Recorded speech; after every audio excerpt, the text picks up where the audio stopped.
is calling for the president to resign other than people who are saying it. And I would love if, for example, the journalists can substantiate. I mean, there is Joffrey calling for the president to resign, or there is Bwala calling for the president. Then it will help me to respond. It will assist me in responding adequately to it. Because if you say the person is opposition, I will say, next question. Because so, what else do you expect them to be clear, say? You're saying you've not heard anybody call for the president's resignation? I have not heard. Okay. A popular Nigerian artist, a Nigerian, right, bona fide Nigerian, just like you, Files the bad guy. I'm sure you know him, a lawyer. Asked the president to resign. In fact, he quoted the president's tweet. And there are more Nigerians who've asked the president to resign. But here's my point, Mr. Bwala. The president said... 1 out of 230 million? They're more than that, but that's not even the point. Okay. Here's my point. He said that how can territories be occupied in a civilized country? That was a premise under which now President asked President Goodluck Jonathan to resign. Now, during that period, around that time, I'll tell you the territories that were under occupation.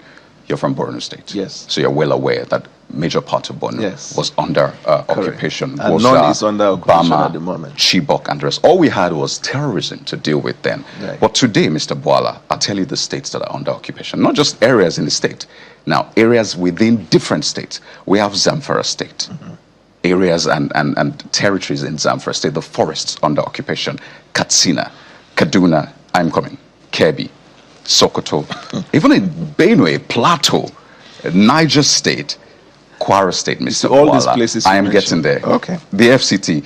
Even in Borno State, there have been attacks this year, and I'm sure you are aware of that. Yobe State, Taraba. These are more areas under occupation that we had in 2014. So yet again, I ask, is it fair to call for that resignation? I think your question is like an oxymoron, because you cannot in one breath say a place is under occupation, and at the same time you're talking about places where they come and strike and go.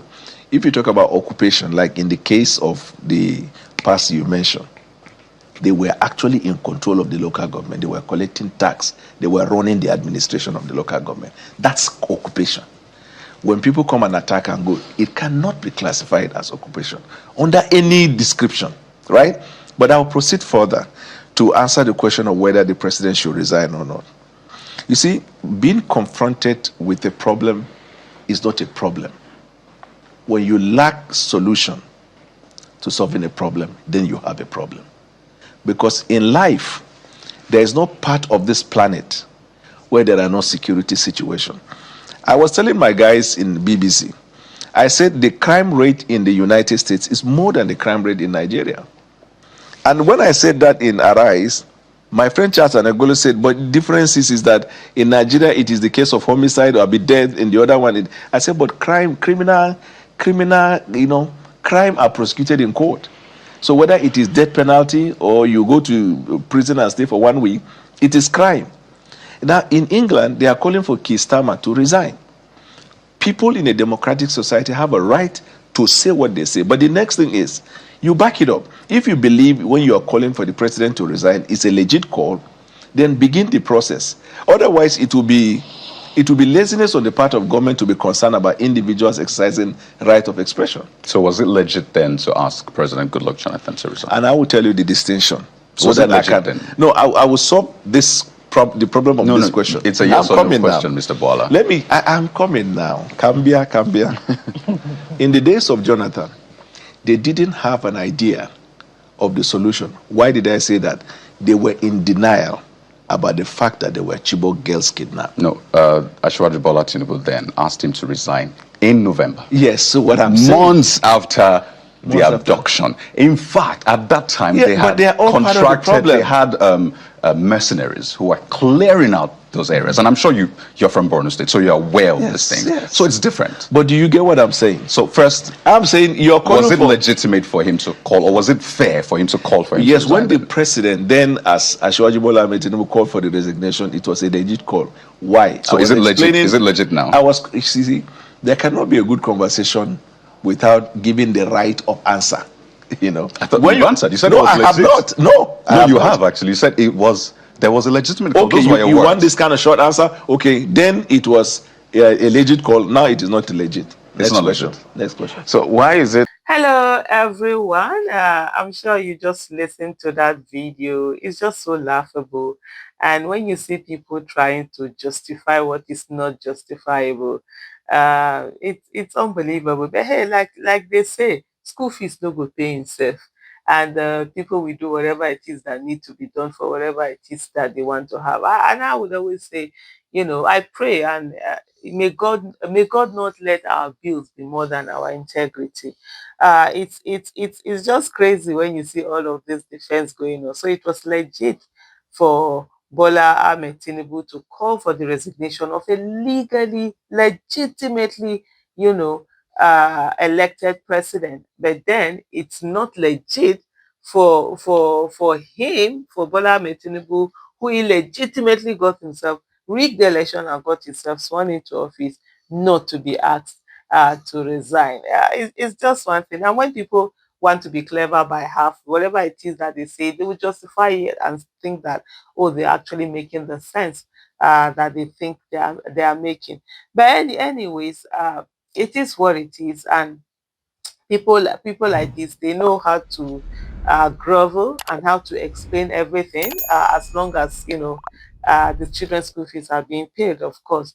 We've seen, if it was Atiku that was declared president, whatever he's saying will be different. If it was Peter Obi that was sworn in, as should rightfully have said, you would have seen him, trying to get his way in. People like them know how to worm their way in, no matter who it is that it's in office. And it's always about being on that, when they say any government, is it Achipia, any government in power. But the thing is, it's all about integrity and honor in terms of Tinubu, who has failed woefully. And I saw when he was talking about the fact that power, it's not a problem. Being confronted with a problem is not a problem. The capacity to solve it or being able to solve it, Tinubu has failed, absolutely. And I think even the reporter, probably he didn't do the homework as fully as he should.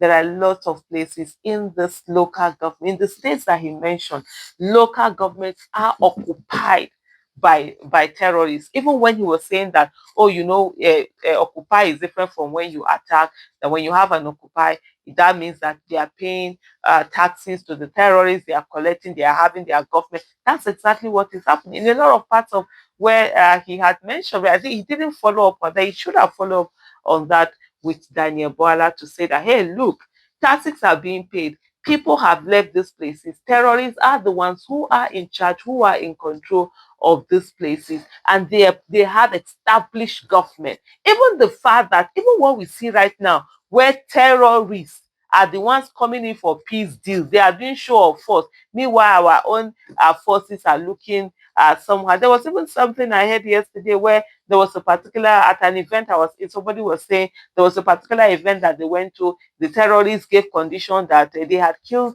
They said they had killed a police chief, a police officer, and they said when they were coming for this, in their own demand, the terrorist demand was that our own people should not come with uniform.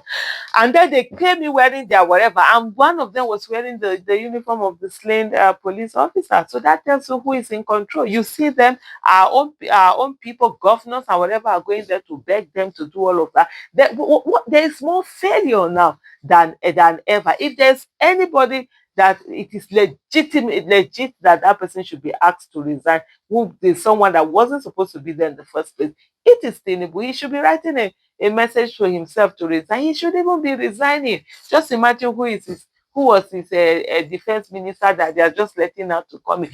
He was silent. Tinubu was silent on what do you call it, on the issue of security, whether people were being called, until the president, a legitimately elected president in another country, spoke about Nigeria before he now started running around the motion without movement that we are currently seeing. So I don't know where people will continue to